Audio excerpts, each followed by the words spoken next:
Boa tarde, oitava séries. Hoje nós faremos a revisão do primeiro corte, do primeiro bimestre, que é chamado de corte, tá? E nós veremos os gêneros textuais e não textuais que nós vimos durante esse ciclo do primeiro bimestre. Nós vamos recapitular eles aqui de forma rápida, para que possamos fechar com ênfase total, né? Para que vocês realmente possam internalizar e ter a aprendizagem significativa que queremos que tenham. Então vamos lá, eu vou passar o gênero por gênero aqui, se eu não me engano são 4. Vamos conceituar e ver as características exemplificando cada um deles de forma o mais rápido possível, tá? Então preste atenção, tenha um pouquinho de paciência e fique atento ao que for dito. Vamos ao primeiro gênero que nós vimos, que foi o gênero debate regrado, né? Porque nós temos o debate convencional e também temos o debate regrado. É válido lembrar que eu enviei alguns vídeos para vocês, se eu não me engano, de um debate entre o Enéas e o Lula, e outra, não me lembro qual era o outro, mas o que eu mais me lembro era desse. E nele você pôde notar algumas características de aplicação desse gênero tão utilizado, principalmente no âmbito escolar, acadêmico e, principalmente, político. Mas vamos lá. O que é o debate, né? O que é um debate? Ele é nada mais do que argumentar e discutir, mas é principalmente raciocinar, deduzir e concluir. Então, eu quero chamar sua atenção para essa palavra aqui, que como da outra vez eu chamei, né? O ato de argumentar. Para eu debater algum assunto, eu preciso, antes de mais nada, né? Argumento. Eu preciso saber sobre o que eu estou falando com propriedade para eu ter argumentos para tratar sobre aquele assunto. Quando eu falo aqui que o debate é discutir, né? Eu ainda enfatizei isso, não é discutir de brigar, né? Apesar de que muitos debates tornam-se ali bate-bocas e não discussões, a palavra discutir aqui ela tem um sentido diferente. Discutir no sentido de trazer ideias à tona, de discutir ideias em prol de um resultado, em prol de uma resolução, ou melhor dizendo, em prol do raciocínio daquela ideia para se chegar a um ponto comum daquilo que está sendo debatido. Então, o debate é muito centrado nisso, em discutir, né, uma ideia central através de argumentos sólidos. Se você não se lembra que argumento, eu ainda dei esse exemplo, né? Por exemplo, você quer sair com um colega, sua mãe diz não, e você já automaticamente produz uma série de argumentos para tentar convencer, né? Você raciocina rápido para tentar convencer a sua mãe de que você, né, pode sair e que não vai acontecer nada. Então, o debate é principalmente raciocinar, deduzir e concluir uma ideia através de discussão com argumentos lógicos. E para que serve o debate? Obviamente, né? Tem que ter uma aplicabilidade. Ele serve para polemizar, como eu disse, para convencer a outra pessoa e também persuadir, né? O que isso quer dizer? Você defende o seu ponto de vista. Quando você debate determinado assunto, você está defendendo o seu ponto de vista, né? Defendendo através de quê? Através de uma argumentação muito sólida, ok? Vamos então ao nosso próximo gênero, que fora o abaixo-assinado, que, como o próprio nome já sugere, bem sugestivo, né? Abaixo-assinado é um texto que obviamente vai ser assinado. O que é então o abaixo-assinado, né? Ele é, antes de mais nada, um documento.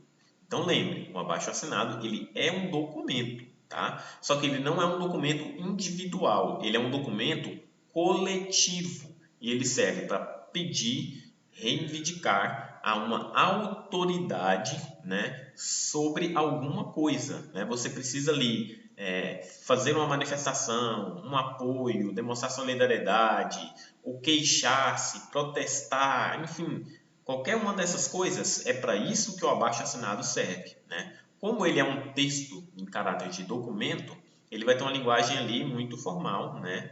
Em que você vai descrever qual é o seu pedido, qual é a sua reivindicação, né? Para a autoridade para que ela leia e veja que você tem o quê? Tem argumentos, né? Tem pauta para pedir aquilo que está sendo exposto ali no abaixo-assinado. É sempre válido muito lembrar que ele é um documento e que ele só é validado a partir da forma coletiva, né? Porque você precisa de quê? Ele é um abaixo-assinado, você precisa de assinaturas, não é? Para validar aquilo que você está trazendo ali. Nós temos aqui a estrutura, tá, do abaixo-assinado. Eu acredito que você deve se lembrar que uma das primeiras coisas que deve haver ali é o vocativo, né? E o que é o vocativo? É como se fosse um pronome de tratamento, né? Por exemplo, eu tenho aqui o senhor, excelentíssimo, doutor, né? Depende de quem você está falando, né? Você está falando com um diretor, com um juiz, com um advogado, com um prefeito, você vai iniciar o seu texto chamando, né, o indivíduo dessa forma. Por exemplo, excelentíssimo juiz, senhor diretor e por aí vai. Então, o primeiro item do abaixo-assinado, que inclusive você tem em seu caderno, você verá que é o vocativo.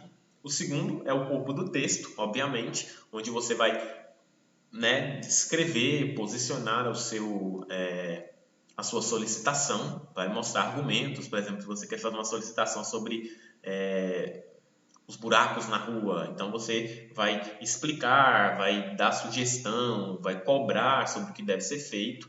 Isso você faz no corpo do texto. O terceiro ponto é a área de assinaturas, né? Onde você vai colocar lá os espaços para que as pessoas assinem e, de preferência, coloquem o RG ou o CPF, né? Porque dá mais validação. E a última parte do texto, da estrutura do abaixo-assinado, é o fim, né? No final, lembra que eu ainda falei, sempre falei rodapé, que é onde você vai colocar local e data, né? Porque é um documento, se é documento, precisa ter datação. Então, é bem simples, né? Essa estrutura do abaixo-assinado e eu acredito que você se lembra bem dela. Como eu disse para vocês, ele vai utilizar, né, uma linguagem formal, porque, obviamente, é um documento, verbos no presente do indicativo, né? Ele também utiliza a primeira pessoa do plural, mas também pode utilizar-se a terceira, porque lembra, o abaixo-assinado ele é coletivo, né? Ele não é individual, ok? Então, são características bem simples, o abaixo-assinado é bem tranquilo, só para vocês lembrarem. O que nos leva ao terceiro gênero que nós vimos, que foi o relato de experimento científico, que eu achei muito legal na época, eu até falei para vocês, que eu acho muito válido vocês aprenderem isso aqui, para quando chegarem no ensino médio, consequentemente na universidade, vocês já saberem do que se trata. Lembrando que o gênero relato de experimento científico também é um texto, né? Como ele já fala aqui, ele é um relato. O que é um relato? É você relatar, descrever, contar o experimento científico que você fez. Não é? Aqui eu já falei o que é, né? Mas só para a gente reforçar aqui, o relato de experimento científico, ele é um texto que descreve. Se ele é um texto que descreve, ele é um texto descritivo, não narrativo, tá? Você vai descrever a experiência que você fez. Por isso que a função dele, ó, o relato científico tem a função comunicativa de apresentar as etapas de um experimento, né? Então você faz experimento, inclusive vocês fizeram em casa, aquele que eu propus, e você faz o quê? Você descreve o que aconteceu, o material usado, o nome do experimento, os resultados obtidos, como foi feito, né? E aí você se lembra também que eu tenho aquela estrutura que eu inclusive mandei para vocês fazerem, né? Eu tenho aquela estrutura do relato de experimento científico, onde eu detalho cada passo do experimento. Por isso que se chama relato de experimento científico, correto?